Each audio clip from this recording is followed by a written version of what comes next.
এই ভিডিওতে আলোচনা করব ফ্রান্সিস বেকনের অফ প্লান্টেশন এই এসেটি নিয়ে। অফ প্লান্টেশন বলতে এখানে তিনি ট্রি প্লান্টেশনকে মিন করেন নাই। এখানে প্লান্টেশন বলতে বুঝাইছেন যে নতুন কলোনি বা নতুন বসতি। তো এই এসেতে আমরা দেখব নতুন বসতি বা নতুন কলোনি করতে গেলে কি কি করতে হবে। আচ্ছা, তো শুরু করা যাক।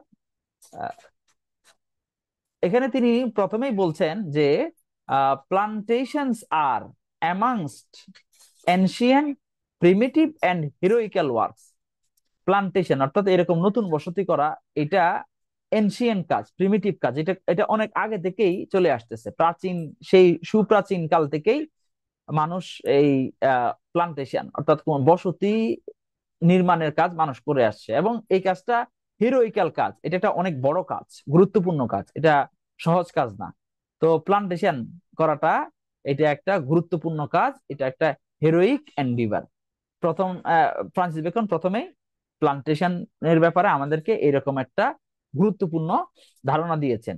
এরপর আমরা দেখব প্লান্টেশনে কাদেরকে পাঠানো দরকার। নতুন যখন একটা প্লান্টেশন গোড়াপত্তন করা হয়, স্টার্ট করা হয়, তো ওখানে যাকে তাকে পাঠানো যাবে না। ওখানে কাদেরকে পাঠাতে হবে ফ্রান্সিস বেকন সে ব্যাপারে একটা ধারণা আমাদেরকে দিচ্ছেন।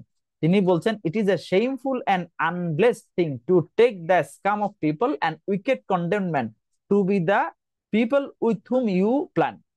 তো এখন এই যে ওই প্লান্টেশনে, নতুন প্লান্টেশন যখন করা হবে তখন কিন্তু যারা অপরাধী, দুষ্ট লোক, হ্যাঁ দুষ্ট লোক, তাদেরকে পাঠানো যাবে না। এটা মাথায় রাখতে হবে।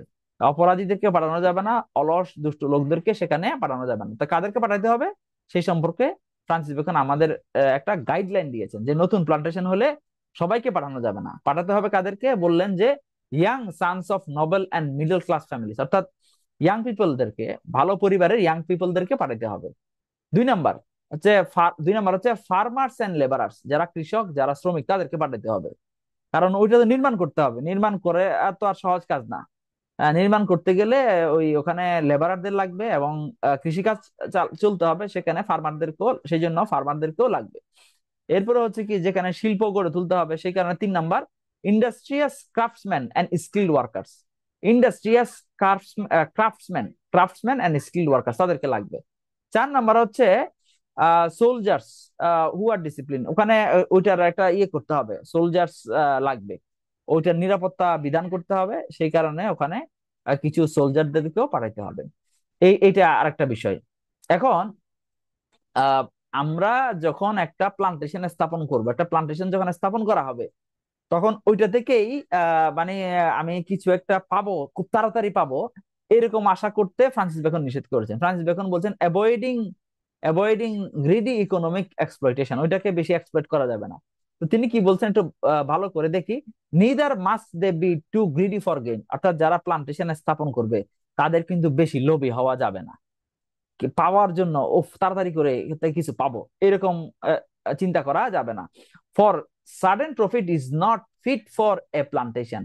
এই প্লান্টেশন থেকে হঠাৎ করে প্রফিট পাওয়া যাবে না। আজকেই প্লান্টেশন করলাম, আজকেই প্রফিট পাবো, এইরকম চিন্তা করে একটা প্লান্টেশন করা যাবে না। প্লান্টেশন করলে এটা ভালো হইলে আস্তে আস্তে ইয়ে হবে, প্রফিট হবে, but rather agreeable to a factory. হ্যাঁ, এটা ফ্যাক্টরি করলে হয়তো করা যেতে পারে, কিন্তু প্লান্টেশন করলে এটা করা যাবে না। ঠিক আছে, প্লান্টেশন করলে এটা আস্তে আস্তে আসবে। মানে ফ্যাক্টরি করলে যেমন দ্রুত রেজাল্ট আসবে, প্লান্টেশন করলে এরকম দ্রুত রেজাল্ট আসে না।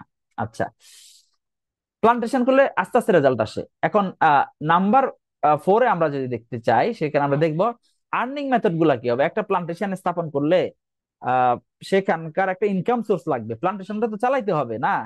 তো ইনকাম সোর্স তো লাগবে, ইনকাম সোর্স না থাকলে ওই প্লান্টেশনটা কিভাবে চালানো যাবে। তো ফ্রান্সিস বেকন ওই প্লান্টেশনটা চালানোর, একটা নতুন ওই কলোনিটা চালানোর কিছু উপায় দিয়ে দিচ্ছে। তিনি বলছেন হচ্ছে agricultural as the foundation of economy. তাহলে ওখানে এগ্রিকালচারাল ব্যাপারগুলো থাকতে হবে। তিনি বলছেন let the main part of the ground employed to corn and cattle. তাহলে ওখানে কি করতে হবে, শস্য শস্য চাষ করতে হবে, ক্যাটেল গবাদি পশুকে করতে হবে, চাষ করতে হবে।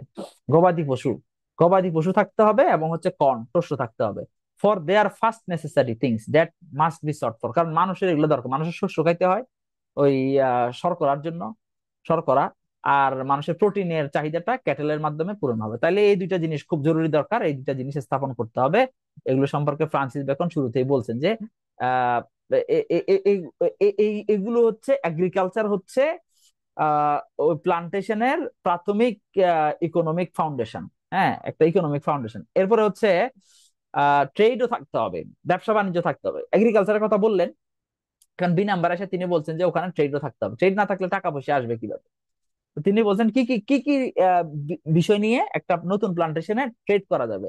একটা হচ্ছে টিম্বার, গাছের ইয়েটা করা যেতে পারে, শিপ বিল্ডিং করা যেতে পারে, তার মাইনিং, হ্যাঁ, মাইনিং অফ মেটাল, আয়রন বা ইত্যাদি মাইনিং, খনি খনি থেকে বিভিন্ন জিনিস উত্তোলন করা এবং সেগুলো নিয়ে ট্রেড করা। ইন্ডাস্ট্রি, সেগুলোর ইন্ডাস্ট্রি করা যেতে পারে। তার ক্যাশ ক্রপস করা যেতে পারে, হ্যান্ডিক্রাফটস এবং লোকাল ম্যানুফ্যাকচারিং ও করা যেতে পারে। অর্থাৎ এগুলোর মাধ্যমে ট্রেড করতে হবে, ওই প্লান্টেশনের যে ইকোনমি সেটাকে স্ট্রং করতে হবে। অর্থাৎ প্লান্টেশনে বিজনেস থাকবে, ইন্ডাস্ট্রি থাকবে। প্রাথমিকভাবে এই বিজনেস, এই ইন্ডাস্ট্রি গুলা তার ব্যাপারে ফ্রান্সিস বেকন তার সাজেশন দিয়েছেন যে এগুলা করে একটা প্লান্টেশনকে স্টার্ট করা যাইতে পারে। এরপরে হচ্ছে প্লান্টেশনের একটা কি রাখবে, একটা গভর্নিং বডি লাগবে, একটা গভর্নেন্স থাকতে হবে। কারণ এটা একটা নতুন বসতি, ওখানে তো মানুষ নিজের মতো করে চলতে পারবে তা না। আর যেখানেই গভর্নেন্স থাকবে না সেখানেই বিশৃঙ্খলা সৃষ্টি হবে। তো বিশৃঙ্খলাকে এড়ানোর জন্য একটা গভর্নেন্স সৃষ্টি করতে হবে। তো গভর্নেন্সটা কিরকম হবে, অর্থাৎ গভর্নিং বডিটা কিরকম হবে। তো এখানে তিনি বলছেন যে let not the government of the plantation depend upon too many counsellors. অর্থাৎ ওখানে অনেকগুলা উপদেষ্টা থাকবে তা না, গভর্নিং বডি থাকবে, একটা গভর্নমেন্ট থাকবে, প্লান্টেশনে একটা গভর্নমেন্ট থাকবে, কিন্তু ওই গভর্নমেন্টটা অনেক বড় হবে না, সেটা হবে ছোট। and undertakers in the country where the plantation is but upon a temperate number। Temperate মানে কি, একটা মোটামুটি, ওখানে গভর্নমেন্টে অল্প কিছু লোক, মোটামুটি কিছু সংখ্যক লোক থাকবে, তারা ওই গভর্নমেন্টটা চালাবে। কারণ প্লান্টেশন তো নতুন, হ্যাঁ, ছোট প্লান্টেশন প্রথমে থাকবে, তো ওইটার জন্য যদি অনেক বড় গভর্নমেন্ট করা হয় তাহলে গভর্নমেন্টের খরচ বেশি পড়বে। তো গভর্নমেন্টের আকার ছোট হতে হবে। এই ব্যাপারে ফ্রান্সিস বেকন মতামত দিয়েছেন। আচ্ছা, এখন আমরা এটাতে দেখব যে ওই আগেই বললাম নতুন একটা জায়গায় যখন যাওয়া হয় তখন ওখানে হয়তো মোটামুটি জনশূন্য, আমি শুরুতে বলেছি, কিন্তু কিছু লোক থাকতে পারে। কারা থাকতে পারে? এখানে হচ্ছে এই যে ইন্ডিজেনাস পিপল, ওখানকার যে নেটিভ লোকজন। তো ফ্রান্সিস বেকন বলছে যে প্লান্টেশন করেন, কোনো অসুবিধা নাই, হ্যাঁ, কিন্তু ওখানে যে আগে থেকে যারা নেটিভ লোকজন আছে তাদের প্রতি আপনাদের সতর্ক থাকতে হবে। তাদের, আপনাদের যে আচরণ তাদের প্রতি সেটা খুব সতর্কভাবে বিবেচনা করতে হবে। তাদেরকে তাদের সাথে আচরণটা খুব কাইন্ড, পোলাইট এবং ফেয়ার হইতে হবে।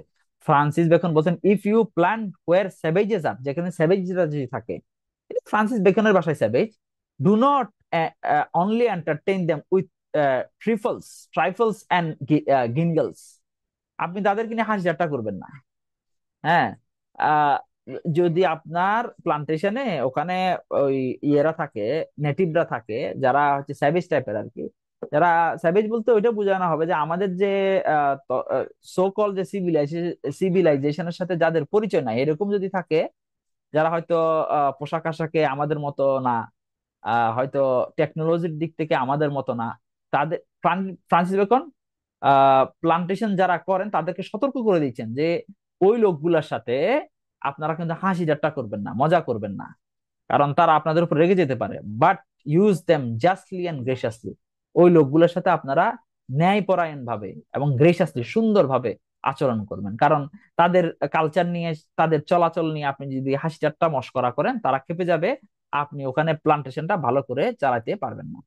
এখন আরো যেটা বলছেন সেটা হচ্ছে যে প্লান্টেশনের লোকেশনটা কেমন হওয়া দরকার। ফ্রান্সিস বেকন বলছেন যে প্লান্টেশনের লোকেশন আনহেলদি হওয়া যাবে না। তাহলে কোথায় লোকেট করতে হবে একটা প্লান্টেশনকে, সে ব্যাপারে ফ্রান্সিস বেকন বলছেন বি অ্যাওয়্যার অফ প্লান্টিং আপন টু নিয়ার দ্য সি। সমুদ্রের খুব কাছে প্লান্টেশন করা যাবে না, অর্থাৎ আপনার কলোনিটা সমুদ্রের খুব কাছে হওয়া যাবে না। Nor upon the river that hath no falling. নদীর একেবারে পাশে হবে না, একটু দূরে করতে হবে। হ্যাঁ, পানির সোর্স থাকবে কিন্তু একটু দূরে করতে হবে, তাহলে আনহেলদি লোকেশনে আপনি প্লান্টেশন করতে পারবেন না।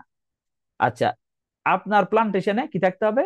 রিলিজিয়াস এন্ড মোরাল ফাউন্ডেশন থাকতে হবে। ফ্রান্সিস বেকন বলছেন above all things let man make that profit of being in the wilderness as they have God always before their eyes. তার মানে কি, একটা প্লান্টেশনের লোকদেরকে ধর্ম, প্লান্টেশনে যারা থাকবে তাদের ধর্ম সম্পর্কে জ্ঞান থাকতে হবে। কারণ ধর্ম সম্পর্কে জ্ঞান থাকলে মানুষের যে আচরণ সেটা ভালো হয়। তো এই জন্য তিনি বলছেন যে তাদের কি থাকতে হবে, আহ ধর্ম সম্পর্কে জ্ঞান থাকতে হবে। ওই এলাকার যে লোক তাদের ধর্মকর্ম পালন করলে প্লান্টেশনের জন্য ভালো।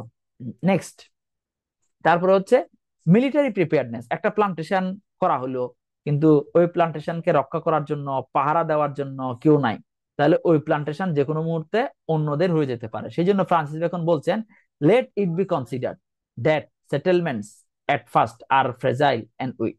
প্রথমে এটা প্রথম যখন প্লান্টেশন করবেন, মাথায় রাখবেন যে আপনার প্লান্টেশনটা ফ্রেজাইল এবং উইক। এই ফ্রেজাইল এবং উইক এই প্লান্টেশনকে রক্ষা করার জন্য আপনার একটা কি থাকা লাগবে, কিছু সৈন্য পাঠাইতে হবে, একটা মিলিটারি থাকা লাগবে, যারা কেয়ারটেকার হিসেবে কাজ করবে, পাহারাদার হিসেবে কাজ করবে। এটা মাথায় রাখতে হবে। তো এখানে আমরা যখন পড়লাম, এই এসেটা পড়লাম, এখানে ফ্রান্সিস বেকন আমাদেরকে একটা চমৎকার একটা ধারণা দিয়েছেন যে প্লান্টেশনকে কাদেরকে পাঠাইতে হবে, এবং ওখানকার প্রাথমিকভাবে আমরা ওখানে এই যে ক্যাটেল এবং ক্রপস করতে হবে, শস্য খাওয়া দাওয়ার ব্যবস্থা করতে হবে। তারপর অর্থনীতির ব্যবস্থা করতে হবে, কৃষি থাকবে সেখানে, ইন্ডাস্ট্রি থাকবে, তারপরে সেখানকার গভর্নমেন্ট থাকবে, তারপরে সেখানকার মিলিটারি থাকবে, মানুষ ধর্মকর্ম পালন করবে। একটা প্লান্টেশন করতে গেলে, কলোনি অর্থাৎ বসতি করতে গেলে টোটাল প্ল্যান ফ্রান্সিস বেকন এখানে খুব চমৎকার ভাবে আমাদেরকে দিয়েছেন। তো আলোচনার সাথে থাকার জন্য ধন্যবাদ।